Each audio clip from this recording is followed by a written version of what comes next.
Good morning, everybody. I'm going to try this again. My name is Deborah Byrne from Deborah, known across social media as DBpsychology. So, as I was saying, I'm talking about this week's blog, and it's all about deleting negative thinking or negative talk in your head.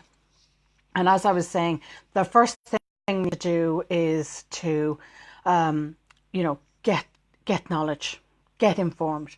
So I would always say to people, read the blog. It's a good place to start. It'll give you an idea of what type of thinkers there are, what kind of talk you can have in your head. I go through, there are two sections in it that actually details out kinds of thinkers. Sometimes when we're not just one type of thinker, but we have, in terms of negative thinking, we're not just one type. We can be multiple types depending on what's going on in our lives or what has gone on in our lives. So look at the blog. It's at www.deborahbyrnepsychologyservices.com and try and identify what type, what kind of negative thinker you are. Information, as I always say, is power. So if you can get that information, take it, grab it, examine it, make up your own mind. Now, the next thing I would say to you is, I always say to people, get your basics, your self-care basics right, get your boundaries right. And also, in this case, if you can take up a form of meditation, it really will be your best friend when you want to challenge your way of thinking, particularly if it is in a very negative way. Meditation can help calm the mind. It can also allow you to see what type of thoughts come into your mind, and that's what you want to start doing. You want to start thinking and identifying the thoughts that come up. They may be a pattern of thoughts, or they may just be thoughts that you think on a regular basis and they put you down. They're going to make you feel horrible about yourself. It's not going to be nice stuff. So you want to identify them. That's the first key point. So you need a journal for this. You need to dedicate, it can be a copybook, pick them up in the local supermarket, or some type of copybook where you're going to be jotting down at the end of the day any of the thoughts that come up on a regular basis. Or if you can get a small notebook that you can put into your pocket or into your handbag, and you can start to make, during your day, if you can start to write down a thought that, I'm thinking I'm not good enough. I'm thinking that, I didn't do that well enough, or I'm putting myself down right now, and just make a note of it. And then at the end of the day, go back to those thoughts and say, okay, what was going on at that time? What was I thinking at that time? What had I just done at that time? Or was I about to do something? Maybe I was about to give a presentation or something, and I was talking myself out of it. I was putting myself down. So that's the first thing, is to journal out all those thoughts and to look and see, is there a pattern to this? And also to look and see, who exactly owns this thought? Is it your thought, or was it implanted into your head at some point in the past? So that could have been by a family member, maybe a parent, a grandparent, or some other family member. It could be a teacher.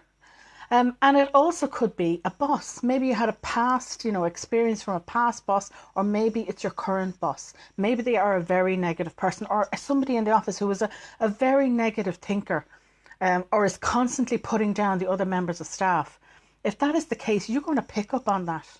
Now, more than likely, if it is that sort of a case, you will have had some previous experience with a negative person in the past, a negative vampire, who just sucked the life out of you, who put all these thoughts in your head that you were never good enough, you were never going to be lovable, you were never going to be whatever it is. And it feeds into our fears then, that we're not good enough, that we're not lovable enough. And this is generally where these thoughts, are leading to. So if you can identify, what the thought is there a pattern to it, and who owns this? Who really owned this thought? Because more than likely they were talking about themselves. It wasn't about you. It wasn't the fact that you weren't good enough. You are good enough. You were good enough. They were talking about their own fears. They were talking about how they felt about themselves and how low their self-esteem was. That's really what's going on. And they needed to put you down in order to make themselves feel better. So if you can start by doing that, you can then move on to the part where you can, look at the thought. If you can put it down on paper, you can actually see the thought And if you can say it out loud to yourself, you can see it there and you can start to apply logic to it. Is this true? Is this really true about me? Is there evidence that says this? I'm not a good enough friend. Who says you're not a good enough friend? Who says you're not good enough to do something? Who told you that originally? And if it was by somebody from the past, it's more likely, as I've said, they were talking about themselves. They weren't good enough to do something. They felt they weren't good enough to do something. Can you believe the evidence that you have now produced, this logical conclusion that you've come to? Is that true? Is it really true? More than likely it isn't. It really isn't. The logic doesn't follow. The truth doesn't follow. Because very quickly with negative thinking, it's going to start... It's all about the negative thinking, and the negative thoughts in your head are going to make you feel and act in a certain way. And I've listed out all those ways in the blog, so do check it out and see, what is it that you're getting out of it? Are you getting something now out of it? Are you punishing yourself? Maybe you were punished as a child, but you were never good enough. Are you continuing to do that today? Are you continuing to attract people into your lives that reinforce those negative thoughts, those negative messages that you received as a child or as an adult, as a young adult, a teen or a young adult? So therefore, we go back to that you are identifying who this thought or this self-talk is really owned by. You're identifying, is this, is it logical? Is it believable? Is it true? Probably more than not. No, it isn't true. You have to really start, basically what I'm saying to you is you have to start challenging the thinking. You identify it, you get your information, you use your meditation, and then you challenge the thoughts. You start to challenge the thoughts and say, no more. I don't want to feel like this anymore. This isn't true. I'm letting it go. And then in its place, you also need to do it's kind of like a two-pronged attack. You have this stream going where, you're writing down the thoughts, you're identifying them, you're attaching who they belong to, you're questioning them, you're challenging them, and then at the same time you need to start putting some positive affirmations in there to replace them. You're trying to rewrite that tape in your head. So I would suggest that sometimes it's hard to go the whole hog with the positive thinking and the positive self-talk. So even at the very start, while you're still trying to challenge and get yourself into the habit of challenging it, and it is a habit because these are just tapes in your head. They're just a habit that you have developed. We don't come out of the womb, with this self-talk, negative self-talk in our head, no more than we come out with positive self-talk in our head. They're habits that have built up because somebody has implanted this tape in your head.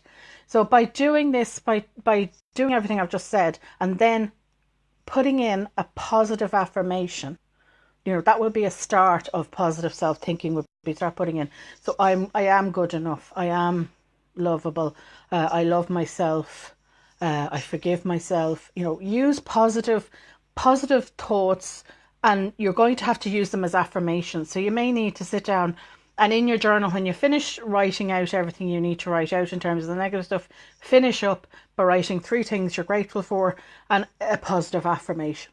And maybe write that positive affirmation down. Another way you can use positive affirmations is to put them on cheap sticky notes. Go to the supermarket, get your packet of sticky notes and write, I love myself, I love you, I am good enough. Whatever that thought is that you need, I am successful, I will succeed, I've got this, think positive affirmation, write them out and put them where you're going to see them. You can also use them as passwords on your computer. Don't forget to, lowercase, uppercase, and maybe put some numbers in there as well. But when you have to type them in over and over again and your brain has to hear it over and over again, it's you're reinforcing the new positive way of thinking.